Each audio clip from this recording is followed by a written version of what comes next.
안철수 후보가 대선 후보로 확정됐습니다. 안 후보는 미래를 여는 첫 대통령이 되겠다고 선언했습니다. 대구 경북 사람들이 내 가슴에 불을 한번 찔러봅니다. 홍준표 후보가 K 지역을 방문한 가운데 친박 최경환 의원이 홍 후보가 보수 적통이라며 지원에 나섰습니다. 바른정당 유승민 후보는 홍준표 후보와의 후보 단일화는 있을 수 없다고 밝혔습니다. 검찰이 서울구치소를 방문해 박근혜 전 대통령을 조사했습니다. 전직 대통령에 대한 구치소 출장 조사는 21년 만입니다. 세월호 인양 과정에서 차량용 출입문이 열린 게 뒤늦게 확인돼 절단이 불가피했다는 게 정부 발표였습니다. 하지만 정부가 지난 2015년 3차원 정밀 영상을 촬영해 출입문 파손 가능성은 미리 알고도 대비하지 않은 것으로 보입니다. 단독 보도합니다. 지난달 한 대학 사물함에서 발견된 2억 원의 뭉칫돈이 최효정 변호사의 돈으로 확인됐습니다. 이 학교 교수인 전 남편이 범죄 수익금을 자신이 사물함에 숨겼다고 자백했습니다. 앞서 최 변호사는 100억 원대 부당 수익료 문제로 구속 기소됐습니다. 의식을 잃고 병원에 실려온 1살 배기 남자 아기가 숨졌습니다. 몸에서 멍자국이 발견됐는데 경찰은 아동학대 혐의로 아이의 아버지를 긴급 체포했습니다. 일본이 독도에 일본식 지명을 붙인 것으로 확인됐습니다. 독도의 동도와 서도를 남섬, 여섬으로 명명하고 주변의 작은 섬과 암초에도 일본 이름을 붙였습니다. 위안부 피해자 가운데 처음으로 일본 정부를 상대로 소송을 냈던 이순덕 할머니가 99세의 나이로 별세했습니다. 그런 어떤 삶이 바로 겨울 막바지에 피는 그 동백꽃을 우리들이 기억하게 되었고, 정부에 등록된 위안부 피해자 가운데 이제 남은 생존자는 38명입니다. 러시아 제2의 도시 상트페테르부르크의 지하철 객차 안에서 폭탄이 터져 14명이 숨졌습니다. 푸틴 대통령이 방문한 가운데 테러가 발생했습니다.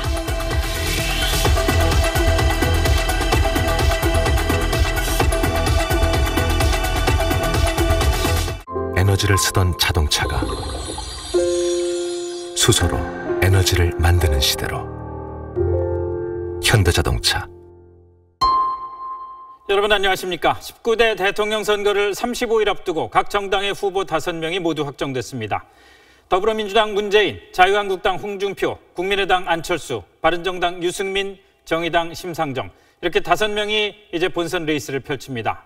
사상 첫 조기 대선, 진보 진영으로 기울어진 운동장, 이례적인 오자구도, 예측 불허의 연대 가능성, 대한민국 민주주의의 큰 변화를 예고하는 대선입니다. 자, 오늘은 국민의당 대선 후보로 안철수 후보가 선출됐다는 소식으로 뉴스 시작하겠습니다. 경선 현장 연결합니다. 정희미 기자.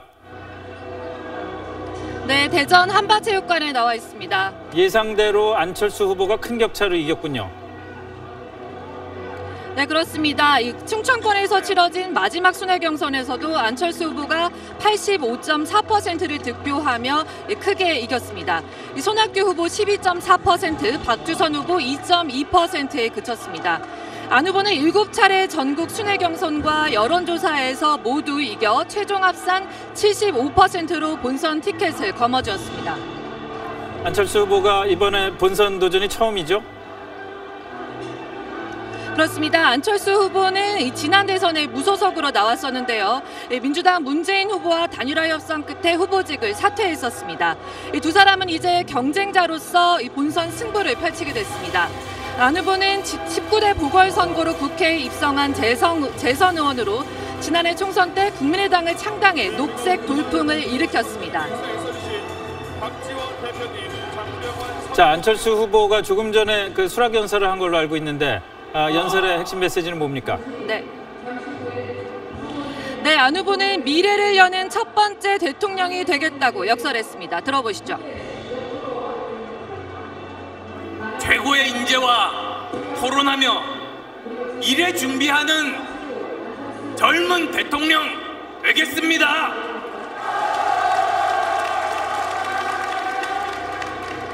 (4차) 산업혁명 시대에 미래 일자리, 미래 먹거리 확실하게 만들겠습니다. 손가르기 정권이 아니라 실력 위주의 드림팀을 만들겠다는 국정 운영 청사진도 제시했습니다.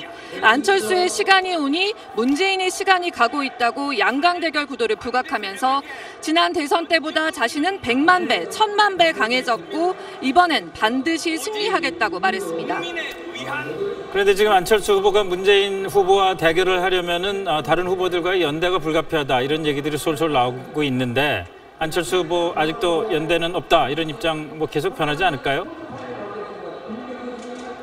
네, 안 후보는 오늘도 이 정치인에 의한 공학적 연대는 없다고 잘라 말했습니다. 그러면서 문재인, 안철수, 양강 구도는 구 여권과 손잡는 적폐 연대라는 문재인 후보의 발언을 작심하고 비판했습니다. 자신은 연대 안 하겠다고 했는데 문재인 후보가 헛개비를 만들어서 비판하고 있는 거라고 날을 세웠습니다. 또 노무현 전 대통령의 비서실장이었던 문 후보를 무능력한 상속자에 빗대 국가를 맡기면 안 된다고 목소리를 높였습니다. 지금까지 국민의당 대선 후보 선출대회장에서 SBS 정유미입니다. 네, 그럼 각 후보들의 오늘 움직임과 핵심 메시지를 알아보겠습니다. 먼저 민주당 문재인 후보는 전직 대통령들 묘역을 참배하고 국민 모두의 대통령이 되겠다 이렇게 강조했습니다. 당이 중심이 되는 통합선대위를 만들겠다고도 했는데 이게 다 통합의 방점을 찍은 말입니다. 남승모 기자가 설명해 드립니다. 더불어민주당 문재인 후보는 대선 후보 첫 공식 일정으로 국립현충원을 찾았습니다.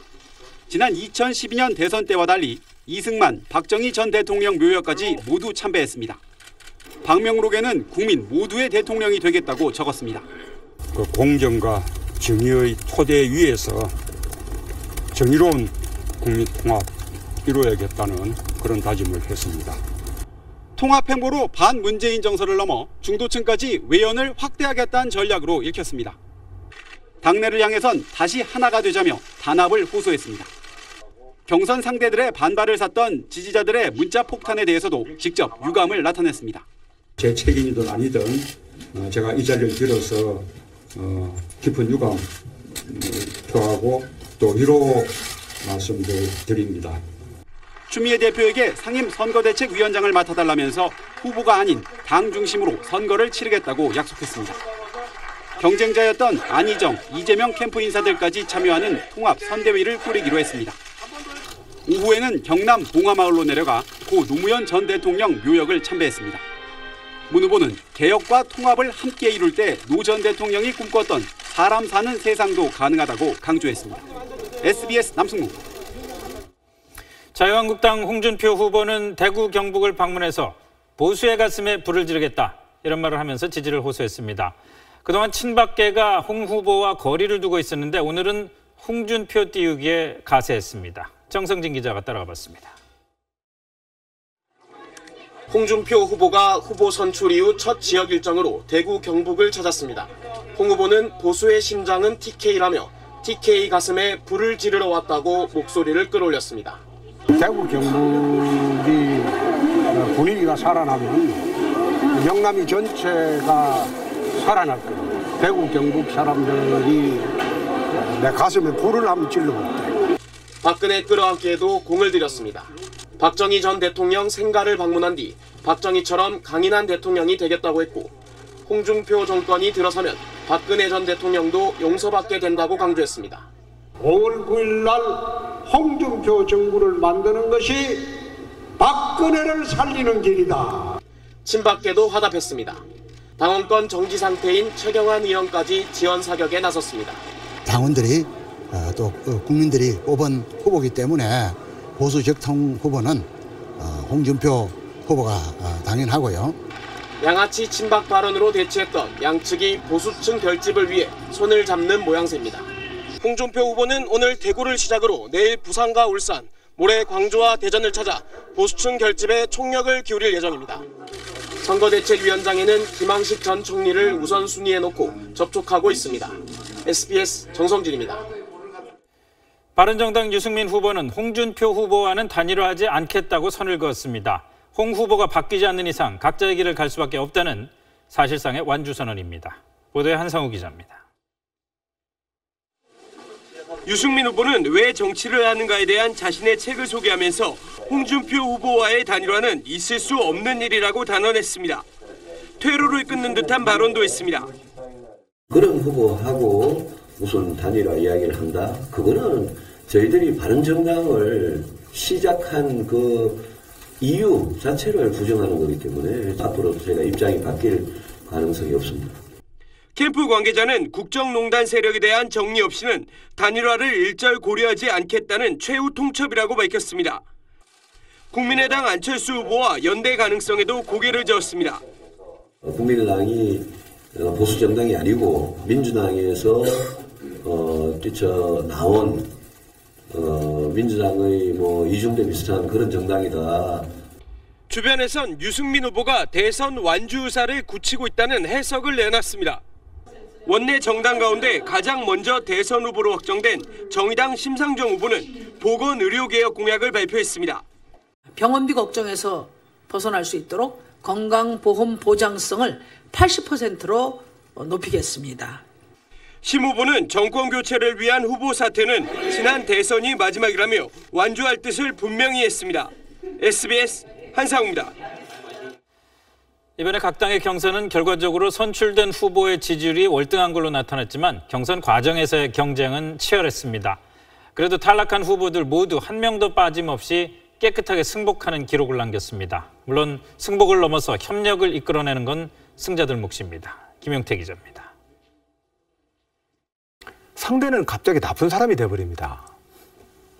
그리고 나는 갑자기 다 옳은 것이 돼버립니다. 문재인 후보가 사람을 질리게 한다고 대놓고 비판했던 안희정 후보는 협력을 약속했습니다. 완전히 새로운 대한민국을 만들어주시길 바랍니다. 문재인 후보의 승리를 위해 최선을 다해 돕겠습니다. 문 후보가 기득권 세력에 둘러싸여 있다고 공격했던 이재명 후보. 오물들이나 아니면 청산해야 세력들까지 모아서 오염된 바다를 만드는 건 우리의 꿈이 아니죠. 이제 원팀을 강조합니다. 하나의 동료로서 팀원으로서 같은 길을 가게 되길 바랍니다. 민주당 경선은 일단 훈훈하게 마무리됐습니다. 치열한 1대1 승부를 펼쳤던 바른정당 유승민 남경필 후보는 확실한 결합 의지를 보여줬습니다. 승자가 패자를 업어주고 식사도 함께하면서 화합을 강조했습니다. 경선 동안에 약간의 앙금이나 시가 있었던 거는 그런 거 전혀 없어요. 예, 그런 전혀 없어요. 그런 거 요만큼 있던 거 오늘 다 얘기해서 싹 걷어냈어요. 자유한국당 후보들도 모두 승복했습니다. 홍준표 후보에 대해 이몽룡인 줄 알았더니 방자였다고 비꼬았던 김진태 의원은 이렇게 축하했습니다. 본래 제가 나가도 자신은 있었습니다만 이렇게 됐으니까 나가셔서 꼭 이기고 돌아오시기 바랍니다. 축하드립니다. 경쟁자로 얼굴을 붉히기도 했지만 민주주의의 기본인 결과에 승복하는 문화가 우리 정치에도 뿌리내리고 있는 것 아니냐는 평가가 나왔습니다. SBS 김용태입니다.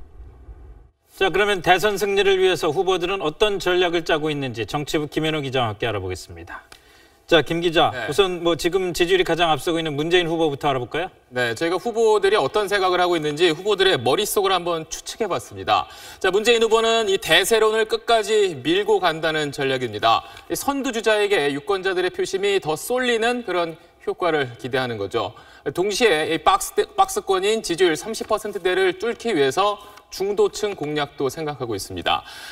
여기에 축구로 치면 지금이 한 후반전쯤 된다고 봤을 때 이대로 빨리 시간이 흐르기를 문재인 후보는 생각하고 있을 텐데 아무래도 최근 상승세인 안철수 후보가 계속 신경 쓰일 겁니다. 그럼 안 후보는 어떤 생각을 하고 있는지 좀 알아보죠. 연대 제의를 뿌리치고 내 힘을 키우겠다. 이른바 자강론이 지금까지는 성공적이었습니다. 내친김에 지지율을 좀 더 끌어올려서 문재인 후보와 1대1 대결 구도를 굳히겠다는 생각도 하고 있습니다. 안희정 후보를 지지했던 층과 또 기존 보수층의 실망한 표심까지 끌어당긴다면 충분히 해볼만 하다는 생각입니다. 그래서 앞으로는 문재인 후보의 유일한 대항마는 자신이다. 이런 점을 더 부각할 걸로 보입니다. 그럼 반면에 보수 쪽 후보들 생각은 어떻습니까? 네, 한국당 홍준표 후보는 일단 좌우 대결 구도를 만들고 싶어 합니다. 바른정당이나 이런 데 결국 큰 집인 한국당으로 흡수가 될 거라면서 여기 보이는 이 진보 진영 후보들과 맞설 후보는 바로 자기 자신이다. 이걸 강조하는 거죠. 즉 보수층의 결집을 노리는 겁니다. 또 결국 이 진보 쪽 후보들도 문재인 후보 쪽으로 다 흡수가 돼서 마지막에는 자신과 양자 대결을 하는 그림까지 그리고 있는데, 그러려면 홍준표 후보의 지지율을 조금 더 끌어올리는 게 우선 과제입니다. 그리고 바른정당의 유승민 후보는 아무래도 1차 표적이 홍준표 후보입니다. 홍 후보를 넘어서야만 이 보수의 대표로 설 수 있고, 그래야만 대역전극의 기회도 노려볼 수가 있는 겁니다. 그래서 이 대구 경북 지역에 공을 들이면서 유일한 경제 전문가다, 소신 있는 정신이다, 이런 점을 강조하면서 중도 보수층을 파고들고 있습니다. 여기에 이 답보 상태인 지지율을 끌어올리기 위해서 제3지대와 연대하는 시나리오도 여전히 가능성이 남아 있습니다. 끝으로 정의당의 심상정 후보도 내년 지방선거를 생각한다면 공언한 대로 어떻게 보면 자신의 지지층을 모으기 위해선 끝까지 완주하는 전략을 세울 걸로 보입니다. 네, 그런 전략들이 과연 유권자들한테 어떻게 먹힐지 한번 잘 지켜봐야 되겠습니다. 수고했습니다. 박근혜 전 대통령 조사 소식입니다. 지금 서울구치소에서 검찰 조사가 진행되고 있습니다. 전직 대통령에 대한 검찰의 구치소 출장 조사는 21년 만입니다. 박현석 기자의 보도입니다. 노태우 전 대통령 이후 21년 만인 검찰의 서울구치소 출장 조사는 교도관 사무실 한 곳에서 이루어졌습니다. 박근혜 전 대통령은 지난달 21일 검찰 소환 당시 11시간 동안 대면했던 서울중앙지검 한웅재 부장검사와 오전 10시부터 마주 앉았습니다. 검찰 측은 보조검사와 여성 수사관 1명이, 박 전 대통령 측에선 유영아 변호사 혼자 조사에 참여했습니다. 점심을 위해 오전 11시 50분쯤 한 차례 중단됐다가 낮 1시 10분쯤 재개된 뒤 지금까지 10시간 넘게 조사가 진행되고 있습니다. 애초 수감자 일과가 끝나는 오후 6시 전에 조사가 끝날 것으로 알려졌지만 예상보다 길어지고 있습니다. 구속 이후 첫 조사인 만큼 검찰은 자신의 혐의를 일관되게 부인해온 박 전 대통령 심경에 변화가 있을지 주목하고 있습니다. 한 부장검사는 박 전 대통령을 상대로 13가지 혐의 전반에 걸쳐 질문한 것으로 알려졌습니다. 다만 삼성의 최순실 일가 지원 등 뇌물 혐의를 전담했던 이원석 부장검사는 오늘은 투입되지 않았습니다. 검찰은 이달 중순 기소 전까지 서너 차례 더 구치소 출장 조사를 벌일 계획입니다. SBS 박현석입니다. 오늘 최순실 씨의 뇌물 혐의에 대한 첫 재판도 열렸습니다. 최 씨가 박 전 대통령의 옷값을 내줬다는 의상실 직원의 진술이 공개됐습니다. 최 씨는 청와대에서 돈을 받아서 내준 거다, 이렇게 주장했습니다. 박하정 기자가 취재했습니다. 옷을 만들 원단을 집어들며 이것저것 지시하는 여성. 당시 대통령의 옷을 만드는 의상실 폐쇄회로 화면에 포착된 최순실 씨입니다. 특검은 최 씨의 뇌물 혐의 첫 재판에서 이렇게 최 씨 지시로 옷을 만들었던 직원들의 진술을 공개했습니다. 직원 임모 씨는 지난 2014년부터 3년가량 들어간 의상 제작 관련 비용은 모두 3억 원 정도였다며 이를 최 씨가 부담했다고 말했습니다. 박 전 대통령이 취임식 당시 입은 옷을 만들기도 한 홍모 씨 역시 옷값은 항상 최 씨가 현금으로 계산했다고 진술했습니다. 취임 뒤엔 최 씨를 대부분 청와대에서 만났는데 빈방에서 은밀히 돈 봉투를 건넸다고 밝혔습니다. 최순실 씨 측은 이에 대해 박 전 대통령에게서 옷값을 받아 정산을 해줬을 뿐 대신 부담한 게 아니라고 반박했습니다. 박 전 대통령과 최 씨가 경제 공동체가 아니란 겁니다. 특검은 두 사람이 경제적으로 긴밀한 관계였던 만큼 역할을 나누어 삼성으로부터 뇌물을 받아낸 공동정범임을 입증하는 거라고 맞받았습니다. 재판 초반 최 씨는 박 전 대통령 구속이 자신의 잘못된 처신 때문에 일어난 참변이고 선의를 베푼 삼성 측에도 죄스럽다는 뜻을 변호인을 통해 밝혔습니다. SBS 박하정입니다. 네, 세월호 소식으로 넘어갑니다. 이 화면 한번 보시죠. 세월호 인양에 방해된다면서 잘라낸 차량용 출입문을 보고 계십니다. 침몰 원인을 밝힌 증거 가운데 하나인데 해수부는 절단 당시에 여기에 문제가 있다는 걸 몰랐다고 했습니다. 그런데 저희 SBS가 2년 전에 바닷속 세월호를 음파 탐지기를 이용해서 복원했던 영상을 확보해서 봤더니 배 뒤쪽이 심하게 훼손된 걸로 나타났습니다. 해수부도 이 영상을 몰랐을 리가 없는데 왜 별다른 조치 없이 있다가 인양이 시작한 다음에야 절단한 건지 궁금증이 증폭되고 있습니다. 정혜진 기자의 단독 보도입니다. 바다 밑에 버려졌다 건진 세월호 차량용 출입문입니다. 세월호의 급속한 침수 원인을 설명할 수 있어 보존이 필요했지만 인양의 걸림돌이 된다며 절단됐습니다. 해수부는 당시 출입문이 열려 있는 것이 뒤늦게 파악돼 보존 조치를 할 수 없었다고 해명했습니다. 본 인양 전에는 해저면과 맞닿아 있어 화물램프 잠금 장치의 파손 여부와 개폐 여부에 대해서는 확인할 수 없었습니다. 하지만 SBS 취재 결과 적어도 2015년 초엔 출입문 개폐 장치의 파손 가능성을 정부가 알 수 있었던 것으로 드러났습니다. 정부 의뢰를 받은 영국 탐사업체가 2015년 1월 음파를 이용해 세월호를 촬영한 3D 영상입니다. 세월호 오른쪽의 경우 차량용 출입문과 그 위로 개폐 장치가 선명하게 보입니다. 하지만 좌우 대칭인 왼쪽의 경우 개폐 장치 흔적이 안 보여 파손 가능성을 시사하고 있습니다. 해수부는 당시 이 영상을 토대로 좌연 후미 부분은 충격에 의해 변형됐고 선미 부분 변형이 식별된다고 밝혔습니다. 세월호 특조위도 이런 상황에 대해 잠수사를 동원해 촬영할 것을 해수부에 요구했지만 받아들여지지 않았습니다.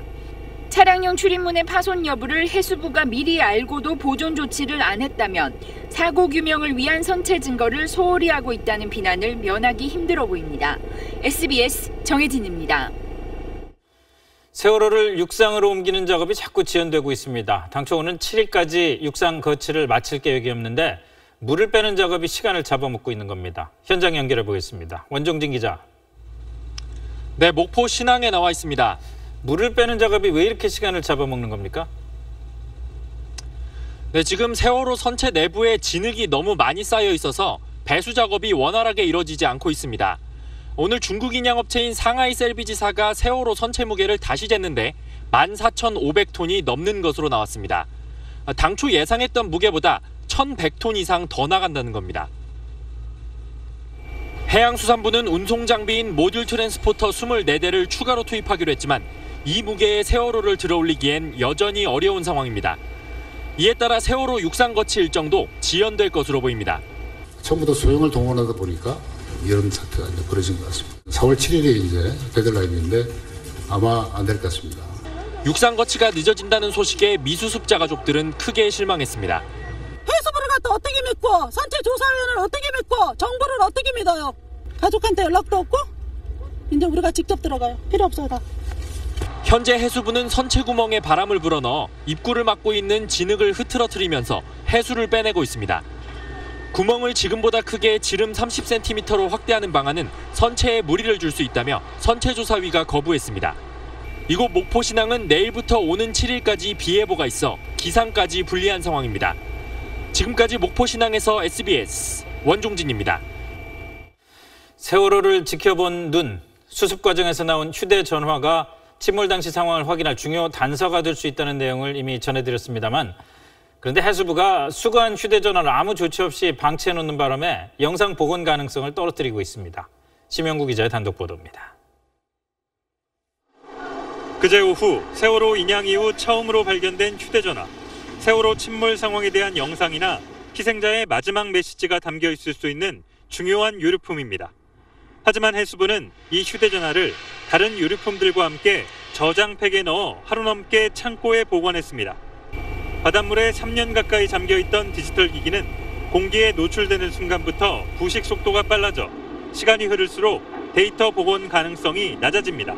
초순수액에 담궈놓은 채로 보관 및 이동을 진행해야 기기가 더 이상 부식되는 것을 막을 수 있고 기기에 묻어있는 염분을 제거할 수가 있습니다. 휴대전화나 블랙박스 영상을 복원하려면 수거 직후 곧바로 염분 제거부터 해야 하는데 아무 조치 없이 방치한 겁니다. 3년 전에도 핸드폰과 관련해서 처리 과정에서 굉장히 많은 미숙한 점들이 드러났었는데 3년이 지난 오늘날에도 어쨌든 똑같은 상황이 또 발생을 하는 것 같아서 굉장히 안타깝습니다. 해수부의 유류품 관리 절차에는 발견 위치 등을 적어 보관한다는 내용만 있을 뿐 휴대전화 같은 디지털 기기 관리 방안이 따로 마련돼 있지 않습니다. 해수부는 뒤늦게 휴대전화 염분 제거를 시작했고 앞으로 수거되는 디지털 기기는 신경 써서 보관하겠다고 밝혔습니다. SBS 심영구입니다. 미세먼지보다 훨씬 작은 초미세먼지는 석탄이나 석유 같은 화석연료가 탈 때 나오는데 이 초미세먼지가 뇌에 직접 침투해서 치매를 부를 수 있다는 연구 결과가 나왔습니다. 잠시 뒤에 전해드리겠습니다.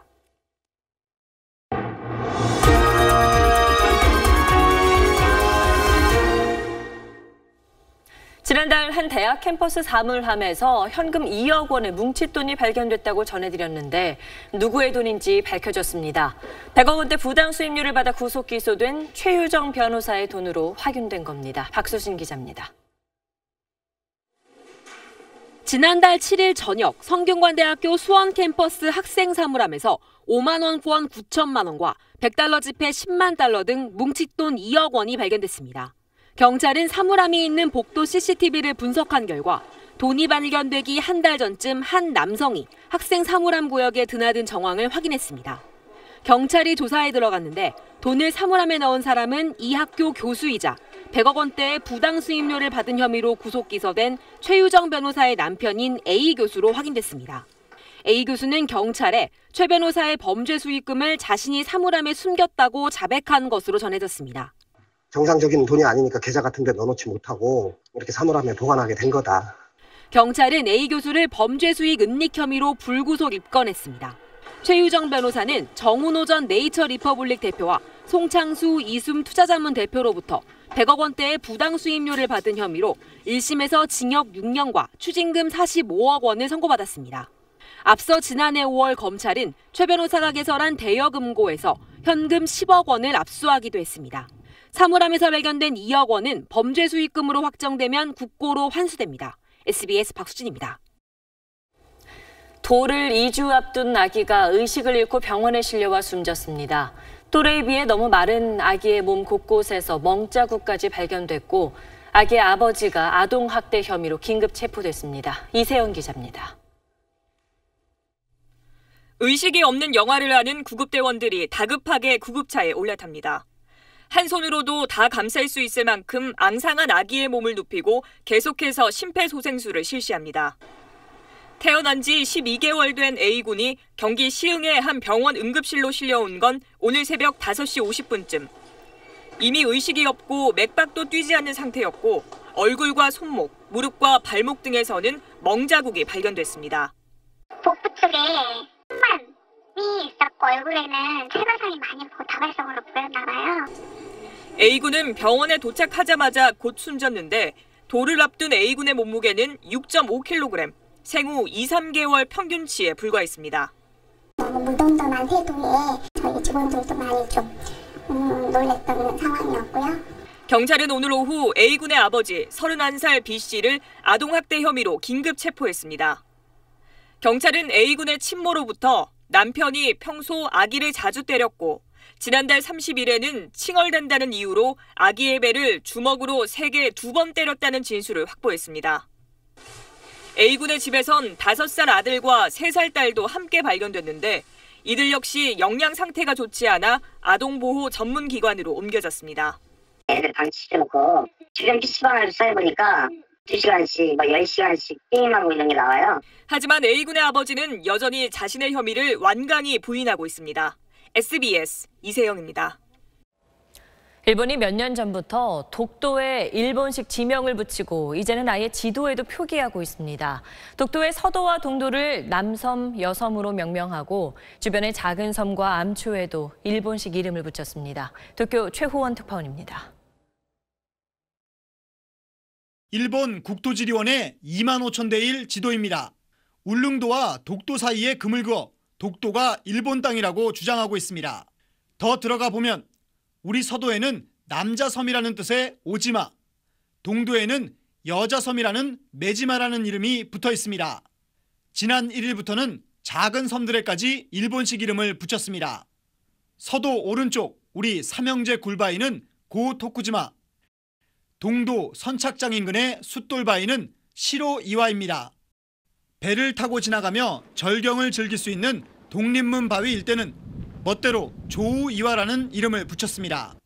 이렇게 제멋대로 바꾼 일본식 지명은 독도 내 11개나 됩니다. 독도를 편입했다고 주장하는 시마네현 측의 신청을 일본 국토지리원이 그대로 받아준 겁니다.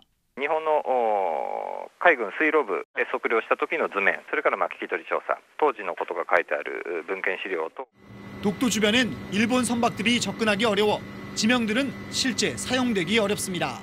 결국 목적은 하나, 일본 국민과 국제사회, 독도는 일본 땅이라는 억지 주장을 확산시키기 위한 근거로 삼기 위해서입니다. 도쿄에서 SBS 최호원입니다. 일본군 위안부 피해자 가운데 최고령 이순덕 할머니가 오늘 99을 일기로 세상을 떠났습니다. 겨울에도 지지 않는 동백을 닮았다며 동백꽃 할머니로 불리던 분입니다. 이제 정부에 등록된 위안부 피해자 238명 가운데 생존자는 38명. 평균 연령이 90.6세로 대부분은 거동이 불편하시지만 여전히 힘겨운 싸움을 이어가고 있습니다. 김정우 기자입니다. 지난 1934년 16나이에 일본군에 의해 만주로 끌려갔던 이순덕 할머니. 군 위안부로 갖은 고초를 겪은 뒤 1945년 해방이 되고서야 돌아올 수 있었습니다. 평생 아픈 기억을 가슴에 담고 살며 누구보다 앞장서서 일본의 진심 어린 사과를 요구했던 이 할머니를 사람들은 동백꽃 할머니라고 불렀습니다. 내가 그만둘 수는 없지 하셨던 그 말씀이 아직도 기억이 남아요. 그러니까 그런 어떤 삶이 바로 겨울 막바지에 피는 그 동백꽃을 우리들이 기억하게 되었고, 이 할머니는 지난 1992년 일본 야마구치현에서 다른 위안부 피해자 9명과 법정 투쟁을 시작해 처음으로 30만 엔의 배상금 지급 판결을 이끌어냈습니다. 재작년 12월 한일 위안부 합의가 강행되자 한국 정부가 피해자들에게 정신적, 물질적인 손해를 끼쳤다며 1억 원의 손해배상 소송을 제기하기도 했습니다. 감사합니다. 여러분, 저희는 17살이 끌려가갖고 죽을 면만 맞고 이 몸이 상치가 나갖고 99살 최고령 위안부 피해자였던 할머니의 빈소엔 조문객들의 발길이 이어졌습니다. 일본 정부의 진심 어린 사과 한마디 못 듣고 가시게 되셔서 정말 마음이 아팠습니다. 내일 저녁 7시 이 할머니의 빈소에선 위안부 피해 할머니들이 참석한 가운데 추모식이 열릴 예정입니다. SBS 김정우입니다.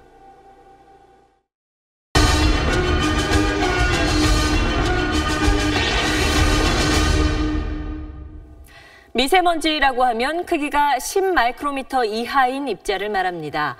잘 가늠이 안 되실 텐데 머리카락 굵기의 7분의 1 정도라고 보면 됩니다. 또 초미세먼지는 크기가 2.5 마이크로미터 이하로 미세먼지보다 훨씬 작습니다. 석탄이나 석유 같은 화석연료가 탈 때 나오는데 문제는 이 초미세먼지가 뇌에 직접 침투해 치매를 부를 수도 있다는 겁니다. 연중기회 공기는 생명이다. 정구희 기자가 보도합니다. 미세먼지 측정 장비에 흰 필터를 넣어두고 24시간을 기다렸습니다. 미세먼지는 단순히 흙이 아니라 포집을 해보면 이렇게 검은색 물질들이 묻어납니다. 이 속에는 황산화물, 질산화물뿐만 아니라 철이나 니켈, 카드뮴 같은 중금속들이 들어있습니다. 영국 연구팀이 대기오염이 심한 지역의 사망자 37명의 뇌 조직을 살펴봤습니다.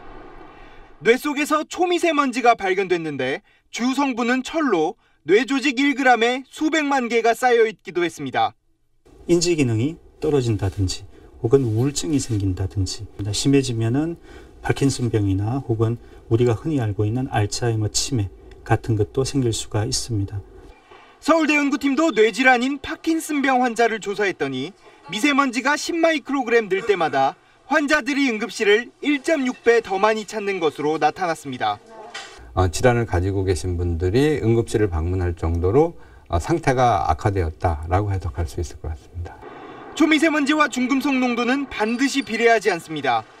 서울과 경북은 연평균 미세먼지 농도가 비슷하지만 미세먼지 속 금속 농도는 큰 차이가 납니다. 별도 금속 농도 공개도 필요하다는 지적이 나오고 있습니다. 정구희 기상 전문 기자 그리고 조동찬 의학 전문 기자와 얘기 나눠봅니다. 먼저 조 기자, 미세먼지가 뇌로 어떻게 직접 침투할 수가 있는 겁니까? 네. 제가 얼굴 모형을 갖고 왔는데 네.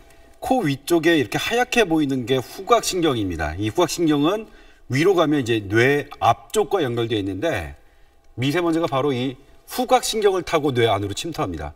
뇌 안으로 들어가서 혈관을 딱딱하게 만들거든요. 그러면 뇌졸중 위험도가 높아지겠죠. 네. 그리고 운동과 기억을 담당하는 뇌 부위를 직접 파괴시켜서 치매와 파킨슨병을 일으킬 수 있는 겁니다. 무섭네요. 그럼 이미 뇌에 침투한 미세먼지를 좀 배출할 수 있는 방법은 없을까요? 네, 이 분야를 계속 연구해왔던 미국 샌프란시스코 대학 연구팀이 추천하는 음식은 이제 삼겹살은 아니고요. 과일, 채소, 다크 초콜릿이었습니다. 미세먼지가 뇌 안으로 들어가면 산화해서 염증 반응을 일으키는데 이 과일과 채소 속에 있는 항산화 성분이 이 산화 반응을 억제해서 염증을 떨어뜨리기 때문입니다. 네. 또 다른 연구에서는 그 깊은 잠을 자면 뇌 오염 물질을 청소하는 뇌척수의 기능이 20%나 상승한다는 연구 결과가 있습니다. 그러니까 깊이 잘 자는 것, 그 미세먼지로부터 뇌를 보호하는 좋은 방법이 될 수 있습니다. 네, 그렇군요. 그래도 거시적인 대책이 절실할 텐데 일단 정부가 초미세먼지 비상저감 조치 발령 요건 완화한 거는 어떻게 평가를 할 수 있을까요? 네, 일단 지금까지는 조건이 너무 까다로워서 단 한 차례도 발령된 적이 없었습니다. 근데 내일부터는 서울, 인천, 경기 이렇게 세 군데의 초미세먼지 농도가 나쁨일 때 다음 날도 농도가 나쁨이 예상되면 발령을 할 수 있게 규정이 바뀌었는데요. 일단 비상조치가 발령되면 공공부분에 한해서 차량 이부제가 시행되고 사업장이나 공사장 같은 경우엔 조업이 단축되게 됩니다. 하지만 이제 공공부분 차량이 수도권 전체 차량의 3%밖에 안 돼서 큰 효과를 기대한다기보다는 공공부분의 솔선수범을 강조하려는 걸로 보입니다. 네, 그렇군요. 확실한 대책이 절실하겠습니다. 잘 들었습니다. 러시아 제2의 도시 상트페테르부르크 지하철 객차 안에서 폭탄 테러가 발생해 14명이 목숨을 잃었습니다. 푸틴 대통령이 도시를 방문한 가운데 테러가 발생했습니다. 김정기 기자입니다. 꽝하는 폭발에 이어 뿌연 먼지가 일더니 사람들이 출구 쪽으로 뛰기 시작합니다. 지하철역은 순식간에 아수라장으로 변합니다. 객차 출입문이 엿가락처럼 휘었지만 승객들은 열차 밖으로 나올 수도 없습니다.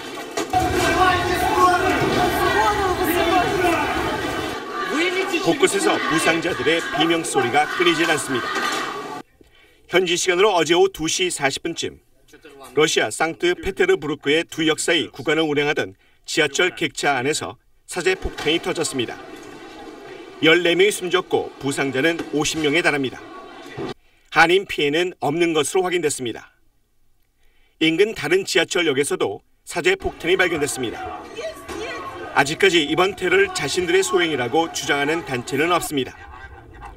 러시아 수사당국은 현장에서 사망한 키르기스탄 출신의 22살 청년을 용의자로 지목했습니다. 이번 테러는 특히 푸틴 대통령이 벨라루스 대통령과의 회담을 위해 이 도시를 방문한 가운데 발생했습니다. 이 때문에 반푸틴 세력이나 러시아의 시리아 공습 등에 반발하는 이슬람 세력의 소행일 가능성도 제기되고 있습니다.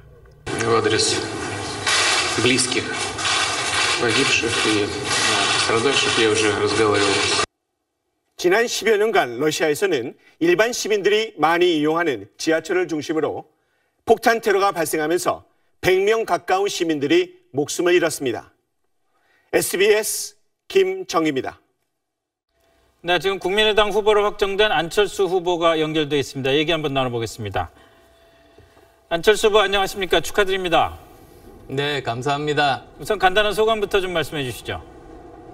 네, 제게 지지를 보내주신 국민 여러분 그리고 당원 동지 여러분들께도 깊은 감사드립니다. 반드시 국민의당 중심의 정권 교체로 보답하겠습니다. 자, 이왕 소감 말씀하신 김에 이번 대선의 핵심 메시지 그리고 제1호 정책 공약 어떤 게 있는지 소개 좀 해주시죠. 예, 지금 다음 정권은 반드시 두 가지를 해야만 합니다. 하나는 사회개혁, 그리고 또 하나는 미래에 대한 대비 아니겠습니까? 저는 그중에서도 교육에 제일 많은 관심을 가지고 있습니다. 사실 국가의 근간이 교육이고 그리고 또 국가가 아주 위기 상황일지라도 이 교육개혁을 해야 국가가 위기에서 탈출할 수 있다는 믿음을 가지고 있습니다.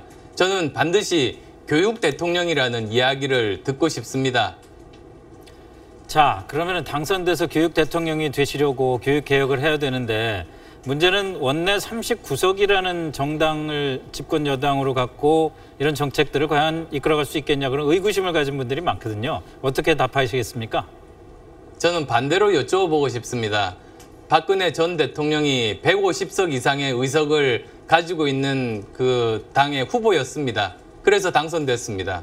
그 결과로 정치가 제대로 굴러갔습니까? 어떤 그 법안들이 잘 통과됐습니까? 결국은 문제는 지금은 국회의원을 뽑는 선거가 아니고 대통령을 뽑는 선거입니다. 그래서 그 대통령이 얼마나 잘 협력하는 사람인가가 중요한 겁니다. 이번에는 국민의당이 집권을 하더라도 여소야 되고 민주당이 집권해도 여소야 됩니다. 그래서 사실은 똑같은 상황인 겁니다. 이럴 때 어느 한 계파에 얽매이지 않고 당들을 두루두루 같이 협력할 수 있는 그런 열린 마음을 가진 사람이 이 협치에 가능한 사람이라는 말씀 드리겠습니다. 자, 그럼 비슷한 맥락에서 말이죠. 그런 협력과 비슷한 맥락에서 이제 선거 전에 연대 문제도 얘기가 나오고 있는데 오늘 수락연설 들어보니까 탄핵 반대 세력에게 면죄부를 주는 연대는 하지 않겠다 이렇게 말씀을 하셨더라고요. 거꾸로 얘기하자면 예, 그러면은 자유한국당은 안 되지만 바른정당 같은 경우는 연대도 가능하다 이렇게 해석할 수도 있겠습니까? 제가 항상 농담 반 진담 반으로 저는 연대가 아니고 그대로 가겠습니다라고 네. 말씀드립니다.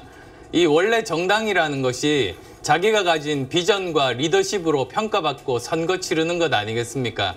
선거가 결과로 이제 승리한 정당이 있으면 그 정당이 주체가 돼서 다른 정당들과 협의하면서 협치의 틀을 만드는 겁니다. 그게 순리고 정도입니다. 자, 근데 자유한국당하고 바른정당이 이제 보수정당이지 않습니까? 그 두 당이 만약에 지금 말씀하신 연대가 성사가 돼서 일종의 보수 연합을 만들어서 보수표가 결집이 되면은 지금 기대하시는 안철수 대 문재인의 양자 대결은 이제 힘들어지고 결국 3자 구도가 될 가능성이 높아지는데 만약에 이런 3자 구도가 생겼을 때 필승 전략 뭐 이런 거 미리 갖고 계신 건 있으신지요? 예, 그런 구도가 되더라도 양강 구도로 될 겁니다. 이미 정권 교체는 확정됐습니다. 그리고 과연 안철수에 의한 정권 교체가 우리 국가를 위해서 더 좋은 정권 교체인가? 아니면 문재인에 의한 정권 교체가 더 좋은 것인가? 그것을 국민들께서 판단을 하실 겁니다. 그럴 때 과연 누가 더 사회개혁을 잘할 수 있을 것인지, 그리고 또 과연 누가 미래에 대한 준비들을 제대로 잘할 수 있을 것인지, 누가 유능할 것인지 그런 여러 가지 기준으로 판단할 겁니다.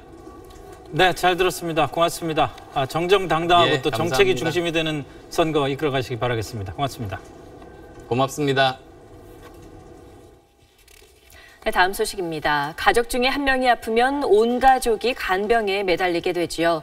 고령화로 노인이 노인을 간병하는 이른바 노노 간병도 늘고 있습니다. 소득은 없고 장기 입원해야 하는 경우가 많아 간병 가족들의 고통이 이만저만이 아닙니다. 유덕기 기자가 취재했습니다.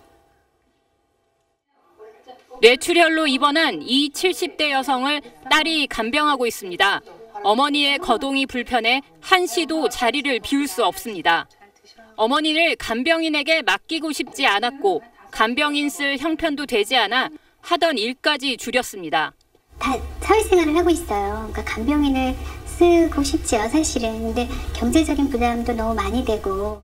중증 환자를 돌보는 간병인 비용은 하루에 7만 5천 원, 한 달이면 200만 원을 훌쩍 넘습니다. 그러다 보니 간병은 가족이 분담해야 할 몫이 됐습니다. 지금은 저희 이모가 와서 도와주고 계시거든요. 저희 형제들끼리 이제 조금씩 나눠서 그냥 수고하신다고 조금 드리고는 있어요. 특히 100세 시대가 열리면서 노인이 노인을 간병하는 이른바 노노 간병도 늘고 있습니다. 고령에 입원할 경우 장기 입원으로 이어지는 경우가 많아 가족들은 경제적 부담은 물론 정신적, 육체적 고통에 시달릴 수밖에 없습니다. 암 투병 중인 남편을 간병하는 이 60대 아내는 수입이 끊긴 데다 체력도 바닥났습니다. 거의 24시간을 같이 밀착해서 약을 드린다든지 물을 드린다든지 많이 힘들어요. 간병 스트레스 때문에 우울증에 시달리다 극단적인 선택을 하는 사례도 있습니다. 가족이 간병을 할 때는 가족이 시간을 뺏기고 힘들고 고용을 해서 할 때는 돈이 들고 그렇기 때문에 굉장히 고통을 겪는 거죠. 병원의 간병 시스템이 갖춰지지 않은 채 고령화가 급속히 진행되면서 간병을 가족에게만 부담 지우고 사회가 외면해서는 안 된다는 목소리가 커지고 있습니다. 네, 유덕기 기자, 노노 간병, 노인이 아픈 노인을 간병하는 그런 경우가 고령화가 급속한 만큼 늘어나고 있고 기간도 길어지고 있는 거죠. 네, 그렇습니다. 우리나라의 평균 기대 수명이 평균 수명이 79살이 조금 넘고 그리고 아프지 않고 건강하게 지내는 건강 수명이 73살입니다. 네. 그렇다면 그 차이만큼 6년 동안을 병 치레를 하면서 지낸다는 건데 그게 이제 의료 기술이 늘면서 조금 더 길어질 거로 보이고 있거든요. 그만큼 노노간병한다 하면 그야말로 고통스러울 겁니다. 네, 그렇죠. 경제적인 부담은 어느 정도인가요? 네, 앞서 설명드렸듯이 한 달 동안 간병인을 이제 중증 환자 보호자가 고용한다 치면은 225만 원이 들게 됩니다. 근데 60대 부부가 생각하는 최소 생활비가 167만 원이거든요. 네. 거의 60만 원 가까이 훌쩍 넘습니다. 네, 경제적 부담뿐만 아니라 정신적인 고통도 심각할 텐데요. 네, 지난 2013년에 국립암센터에서 암 환자 보호자 310명을 가까이 이제 상대로 해서 설문조사를 했었고 그리고 우울증 관련해서 이제 조사를 했는데 67%가 우울증세를 보였고요. 35%가 당장 치료가 필요할 정도로 상태가 심각했습니다. 참고로 18% 가까이는 극단적인 선택까지 고려했었다고 합니다. 네, 안타깝습니다. 여러 측면에서 대책이 필요하겠네요. 잘 들었습니다.